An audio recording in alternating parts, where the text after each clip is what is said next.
Por que tantos relacionamentos parecem um campo de batalha de mal-entendidos e frustrações? E se a própria palavra que usamos para descrever nosso sentimento mais nobre, o amor, for a raiz de toda a confusão? Prepare-se para uma jornada provocadora que irá desmantelar suas crenças sobre o amor, o poder e a dinâmica entre os sexos. Esther Vilar nos convida a questionar se o que chamamos de amor romântico não passa de uma perigosa mistura de instintos que, em vez de nos unir, nos condena a um ciclo de insatisfação e conflito. Ao final deste resumo, você terá uma nova e chocante perspectiva sobre por que os homens se tornam polígamos e como as mulheres, segundo a autora, orquestram todo o jogo. Seja bem-vindo ao canal Refúgio Intelectual. Neste vídeo, vamos fazer o áudio resumo, capítulo por capítulo, do livro O Sexo Poligâmico, de Esther Vilar. Mas antes de começarmos, não se esqueça de curtir e se inscrever no canal para não perder nenhum novo resumo. Agora, sem mais enrolação, vamos ao livro. Esther Vilar é uma figura tão controversa quanto suas obras. Ao longo de sua carreira, foi rotulada com os mais variados e contraditórios adjetivos: fascista, misógina, superfeminista e até mesmo o Karl Marx do homem. Sua fama se consolidou com o best-seller O Homem Manipulado, um livro que chocou o mundo ao apresentar a tese de que, na sociedade ocidental, a mulher não é a oprimida, mas sim a exploradora que manipula o homem para seu próprio conforto e sustento. Escrito em 1976, o livro O Sexo Polígamo é a continuação direta dessa linha de pensamento, aprofundando a análise sobre a natureza do amor e dos relacionamentos. A obra foi chamada de um manual para a infidelidade, e desde seu lançamento acendeu debates acalorados. Sua relevância hoje é inegável. Em uma era de discussões sobre papéis de gênero, o livro de Vilar serve como um contraponto radical, forçando-nos a confrontar as bases biológicas e as estratégias de poder que, segundo ela, governam nossas interações mais íntimas, muitas vezes de forma inconsciente. Capítulo 1. Existem dois tipos de amor entre um homem e uma mulher. Neste capítulo inicial, Esther Vilar lança a base de toda a sua tese ao desafiar a nossa compreensão da palavra amor. Ela argumenta que usamos um único termo para descrever dois sentimentos radicalmente diferentes e biologicamente opostos. O primeiro é o amor protetor, derivado do instinto de cuidar da prole, que sentimos por aqueles que são mais fracos e dependentes de nós. O segundo é o amor sexual, originado do instinto de reprodução, que sentimos por um parceiro que vemos como nosso igual. A grande tragédia dos relacionamentos, segundo a autora, é a confusão constante entre esses dois amores. Para ilustrar essa confusão, Vilar propõe uma cena de filme em que uma mulher confessa ao marido que ama outro homem e quer partir. Em um ato de amor verdadeiro, protetor e altruísta, o marido responde: "Que maravilhoso! Eu amo você, então quero que você seja feliz."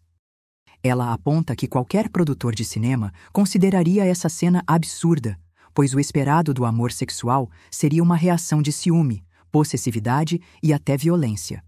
Este exemplo serve para mostrar como misturamos o instinto de proteção, dar e sacrificar-se, com o instinto sexual, tomar e possuir, criando um paradoxo insolúvel. O que Vilar quer nos ensinar é que a natureza estabeleceu regras claras para cada tipo de vínculo. Para despertar o amor protetor, o objeto, o protegido, deve ser percebido como fisicamente e mentalmente mais fraco. Já para o amor sexual, os parceiros devem buscar o oposto: máxima semelhança intelectual e máxima diferença, polaridade física. Quando uma mulher se apresenta a um homem como uma criança frágil e necessitada, ela ativa seu instinto protetor, e não o sexual. A tentativa de satisfazer ambos os instintos na mesma pessoa é, para Vilar, uma violência contra a natureza que está fadada ao fracasso e à frustração. A mensagem-chave deste capítulo é: a palavra amor é perigosamente enganosa, pois descreve dois instintos biológicos opostos e mutuamente exclusivos: o amor protetor, que se assemelha ao de um pai por um filho, e o amor sexual, que exige uma relação entre parceiros iguais. Capítulo 2. Amor e poder. Neste capítulo, Vilar define o que é poder em um relacionamento, argumentando que ele não deriva da força física ou do dinheiro, mas sim da capacidade de se tornar o alvo dos instintos sociais de outra pessoa, o instinto sexual e o instinto protetor, sem se tornar igualmente dependente dela. Em outras palavras, quem é amado, desejado ou necessitado detém o poder sobre quem ama, deseja ou necessita. A autora afirma que, de todos os seres humanos, apenas a mulher está biologicamente posicionada para obter poder absoluto sobre o homem. Isso ocorre porque ela pode manipular os dois instintos masculinos simultaneamente. Apresenta-se como um objeto sexual para despertar o desejo e, ao mesmo tempo, como uma protegida, uma criança frágil, indefesa e intelectualmente inferior, para ativar o instinto de proteção. O homem, por sua vez, raramente consegue apelar ao instinto protetor da mulher, pois é fisicamente mais forte, ficando assim em desvantagem estratégica. A técnica de manipulação mais eficaz descrita por Vilar é a simulação da inferioridade. Para se tornar uma protegida irresistível, a mulher precisa parecer não apenas fisicamente mais fraca, mas crucialmente menos inteligente.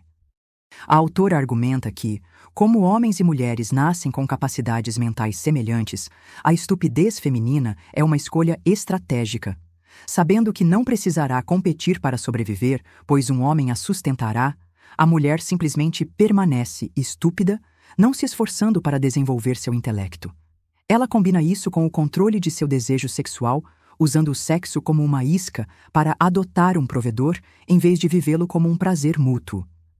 Assim, ela se torna a parceira mais fria, o que lhe confere todo o poder na dinâmica sexual. O que Vilar quer nos ensinar é que a dinâmica de poder entre os sexos é o oposto do que a sociedade acredita. O homem não é o opressor, mas a vítima de uma manipulação biológica magistral. Ao escolher ser a criança na relação, a mulher força o homem a assumir o papel de pai. O casamento, nesse contexto, não é uma união de iguais, mas um contrato de adoção, onde o homem se compromete a cuidar de sua esposa-filha para o resto da vida. Essa dinâmica o torna duplamente impotente. Como pai, ele se sente culpado por desejar sua protegida. Como amante, ele está à mercê do desejo controlado e calculado dela. Segundo Vilar, essa estrutura de poder feminino é tão fundamental que serve de alicerce para todas as outras, incluindo sistemas políticos e religiosos, que só funcionam porque obtêm o consentimento das mulheres para controlar os homens. A mensagem-chave deste capítulo é: o verdadeiro poder nos relacionamentos não pertence ao mais forte, mas àquele que é mais desejado e menos dependente. Ao se apresentar como um ser fraco, infantil e sexualmente contido, a mulher manipula os instintos masculinos para transformar o homem em um pai provedor, garantindo seu poder absoluto sobre ele. Capítulo 3. A Síndrome do Pai. Este capítulo explora as consequências psicológicas devastadoras para o homem que assume o papel de pai para sua esposa. Vilar chama esse conjunto de disfunções de síndrome do pai. A raiz do problema é a tentativa de satisfazer dois instintos contraditórios na mesma pessoa: o instinto protetor, dar, cuidar, e o instinto sexual, tomar, desejar. Esse conflito interno é insustentável e, segundo a autora, inevitavelmente leva o homem a desenvolver perversões e tabus. Os três principais sintomas são: um sentimento subconsciente de incesto, que gera culpa por desejar sua protegida, uma fuga para a poligamia, na tentativa de separar os dois instintos em mulheres diferentes, e um puritanismo, prudery, que o faz ver o sexo como algo sujo e transgressor. Para exemplificar o puritanismo masculino, Vilar usa a prática da piada suja e da conversa de vestiário. Ela argumenta que, ao contrário do que parece, essa atitude não é um sinal de libertinagem, mas sim uma confissão indireta. O homem que se sente culpado por cometer um pseudo-incesto com sua esposa-filha precisa aliviar essa consciência pesada. Ele faz isso discutindo sexo com outros homens, transformando o ato em uma anedota vulgar. A gargalhada coletiva que se segue não é de humor, mas de alívio, como se estivessem em uma sessão de terapia em grupo, onde cada um confirma ao outro que não está sozinho em sua transgressão. Essa necessidade de confessar revela que, para ele, o sexo com sua parceira principal se tornou um fruto proibido. O grande ensinamento de Vilar neste capítulo é que a poligamia masculina não é um sinal de um desejo sexual insaciável e natural, mas sim um sintoma de uma neurose imposta pela dinâmica do relacionamento adotivo. O homem não busca múltiplas parceiras por ganância, mas por desespero, em uma busca incessante por uma verdadeira parceira sexual, uma igual, que sua esposa-filha não pode ser. Portanto, o que a sociedade rotula como comportamento masculino típico, infidelidade, gosto por pornografia, preferência por virgens, são, na verdade, mecanismos de defesa para lidar com a situação impossível de ser pai e amante da mesma mulher. Ele é forçado a procurar em uma amante o que não pode ter com a esposa. A mensagem-chave deste capítulo é: a poligamia, o incesto psicológico e o puritanismo masculino não são traços naturais do homem, mas sim sintomas da síndrome do pai, uma desordem psicológica causada pela tentativa de conciliar os instintos contraditórios de protetor e amante para com a mesma esposa-filha. Capítulo 4. O amor entre homem e mulher. É monogâmico, ciumento e fiel. Neste capítulo, Vilar finalmente define o que ela considera o amor verdadeiro entre um homem e uma mulher, contrastando-o com o amor protetor e as dinâmicas de poder dos capítulos anteriores. Para ela, o amor autêntico é um fenômeno psicológico, baseado na ideia de definição total. Ela postula que um indivíduo só sabe quem é através da definição que recebe de outra pessoa. O amor é o estado de felicidade máxima que ocorre quando uma única pessoa, o parceiro amado, nos define por completo, tanto nosso corpo, pelo desejo, quanto nossa mente, pela compreensão. Essa necessidade de uma definição clara e exclusiva faz com que o amor verdadeiro seja, por sua natureza, monogâmico, pois duas definições seriam contraditórias: ciumento, pois um rival ameaça nossa identidade única, e fiel, pois a infidelidade invalidaria a definição do parceiro. Para ilustrar por que o amor verdadeiro é tão raro, Vilar apresenta o paradoxo da mulher ideal. Ela explica que para o amor duradouro são necessárias duas condições: máxima polaridade física, um parceiro muito masculino e uma parceira muito feminina, e máxima semelhança intelectual. O problema é que essas duas qualidades raramente se encontram na mesma mulher. A mulher ultra-feminina é biologicamente tão atraente que não precisa competir para sobreviver e, portanto, não desenvolve sua inteligência. Por outro lado, a mulher com aparência menos feminina não atrai tantos provedores, sendo forçada a lutar no mundo do trabalho como um homem, o que a torna inteligente, mas menos atraente fisicamente. Assim, o homem se depara com uma escolha impossível: uma parceira estúpida, mas feminina, ou uma parceira inteligente, mas pouco feminina. O ensinamento de Vilar aqui é que a busca pelo amor genuíno está fadada ao fracasso por causa de um círculo vicioso que a própria dinâmica social feminina cria. Ao priorizarem a segurança, tornando-se protegidas, em vez do amor entre iguais, as mulheres se auto-sabotam. As mais femininas sacrificam a inteligência, e as mais inteligentes são levadas a sacrificar a feminilidade. Vilar quer nos mostrar que o amor não é um sentimento mágico e altruísta, mas uma necessidade psicológica profunda de sermos compreendidos e validados por um igual. A ausência de parceiros que cumpram os pré-requisitos para essa definição total é o que condena a maioria das pessoas a amores breves, casos extraconjugais e relacionamentos baseados em apenas sexo, onde a verdadeira conexão intelectual e emocional está ausente. A mensagem-chave deste capítulo é: o amor verdadeiro e duradouro é um estado de definição total mútua entre dois parceiros intelectualmente iguais e fisicamente opostos, tornando-o, por natureza, monogâmico, ciumento e fiel. No entanto, é extremamente raro porque a mulher mais feminina raramente é inteligente e a mulher mais inteligente raramente é feminina. Capítulo 5. Pais públicos e crianças públicas. Neste capítulo, Vilar argumenta que o Ocidente funciona como uma matriarquia não oficial, que depende da manutenção de um mito público. A crença de que os homens estão no poder e as mulheres são oprimidas. Essa farsa, segundo ela, é orquestrada pela mídia de massa através de uma aliança tácita entre dois grupos: os pais públicos e as crianças públicas. Os pais públicos são homens, jornalistas, produtores e intelectuais, que usam suas plataformas para disseminar a imagem da mulher como um ser frágil e necessitado de proteção masculina. As crianças públicas são as mulheres, escritoras e ativistas, muitas vezes feministas, que atuam como testemunhas de acusação, fornecendo as histórias e os dados que confirmam essa narrativa de vitimização. A técnica mais utilizada pelas crianças públicas para construir essa imagem de opressão é o uso de estatísticas truncadas.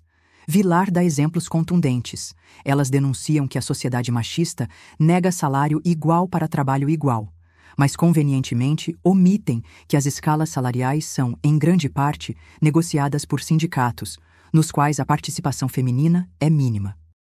Elas também apontam que mais mulheres fazem psicanálise como prova de seu desespero, mas calam-se sobre o fato de que os homens cometem suicídio com o dobro da frequência, e na maioria dos casos, são eles que pagam as contas caríssimas dessas confissões para suas esposas. Ao apresentar apenas uma parte da verdade, elas pintam um quadro distorcido da realidade que serve à sua causa. O ensinamento de Vilar é que o discurso público sobre a opressão feminina é uma campanha de propaganda altamente eficaz, que beneficia tanto os homens quanto as mulheres envolvidas em sua disseminação. Os pais públicos, muitas vezes intelectuais que escondem suas próprias inseguranças, precisam acreditar na fraqueza feminina para se sentirem fortes e para que seu papel de provedor tenha um propósito heróico. As crianças públicas, por sua vez, precisam se posicionar como vítimas para justificar sua dependência e continuar a extrair dos homens a proteção e o sustento que, segundo Vilar, elas tanto valorizam. A lição é um convite para desenvolver um olhar crítico sobre a mídia, percebendo que a narrativa da mulher vítima não é um reflexo da realidade, mas uma construção estratégica para manter intacta a verdadeira estrutura de poder. A mensagem-chave deste capítulo é: a ideia da mulher oprimida é um mito fabricado e perpetuado pela mídia, onde pais públicos, homens da mídia e crianças públicas, ativistas feministas, colaboram para manter a ficção do patriarcado, garantindo que as mulheres continuem a ser vistas como vítimas merecedoras de proteção e que os homens continuem no papel de provedores. Capítulo 6. O homem como vítima de sua poligamia. No capítulo final, Vilar amarra sua tese com uma conclusão chocante. O homem polígamo não é o agressor, mas a principal vítima do sistema que ele mesmo sustenta. Ela argumenta que sua infidelidade não fere genuinamente sua esposa-filha, pois o interesse primário dela não é sexual, mas sim a segurança do seu status de provedor. O verdadeiro crime da poligamia é cometido contra outros homens. Em uma sociedade com uma população masculina e feminina equilibrada, cada homem que tem 2 ou mais mulheres está, na prática, roubando a parceira potencial de outro homem, criando uma profunda injustiça social. Assim, o homem polígamo é prisioneiro de um ciclo de culpa e frustração, forçado a uma busca interminável por uma parceira igual que ele raramente encontra. Vilar utiliza a cultura do machismo latino-americano como seu exemplo principal. O macho rico, que tem uma esposa e uma concubina, não está oprimindo essas mulheres, que são bem sustentadas e cuidadas. A verdadeira vítima do sistema machista é o outro macho, o homem pobre, que não tem acesso a parceiras decentes, já que estas buscam provedores ricos e é relegado aos bordéis. Este cenário ilustra perfeitamente como a poligamia dos ricos gera escassez e humilhação para os pobres, revelando que a competição não é entre homem e mulher, mas entre homem e homem. A lição final de Vilar é uma acusação direta e sem rodeios. A culpa pela ausência de amor adulto e igualitário na sociedade é das mulheres. Elas possuem a liberdade de se apresentarem como amantes e parceiras, mas escolhem conscientemente o papel de crianças para obter conforto e proteção. Ao fazerem essa escolha, elas não apenas renunciam ao amor verdadeiro para si, mas condenam os homens a uma vida de frustração, que inevitavelmente os leva à poligamia. Portanto, Vilar defende que a infidelidade masculina não deveria ser vista com culpa, mas como um direito trágico do homem de continuar procurando por uma mulher de verdade em um mundo dominado por meninas.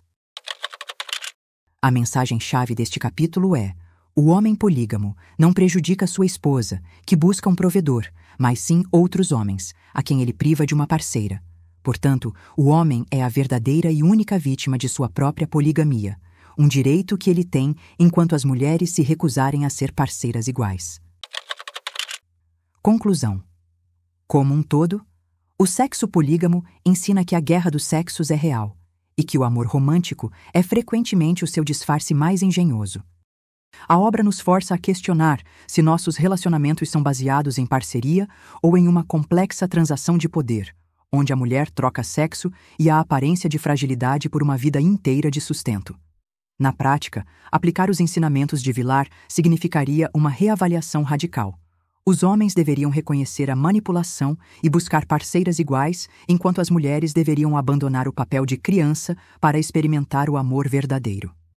O que fica com o leitor é uma visão de mundo cínica, porém afiada, que nos assombra com uma pergunta desconfortável. Em nosso relacionamento, somos amantes ou apenas estamos desempenhando os papéis de pai e filha em um elaborado teatro biológico? Parabéns! Você chegou ao final de mais um audiobook resumo. Esperamos que você tenha tirado lições valiosas sobre os ensinamentos do livro. Ouça outros resumos do nosso canal para continuar se aprimorando como uma pessoa intelectual. E não se esqueça de curtir e se inscrever para nos incentivar a continuar produzindo conteúdo aqui no YouTube. Até a próxima!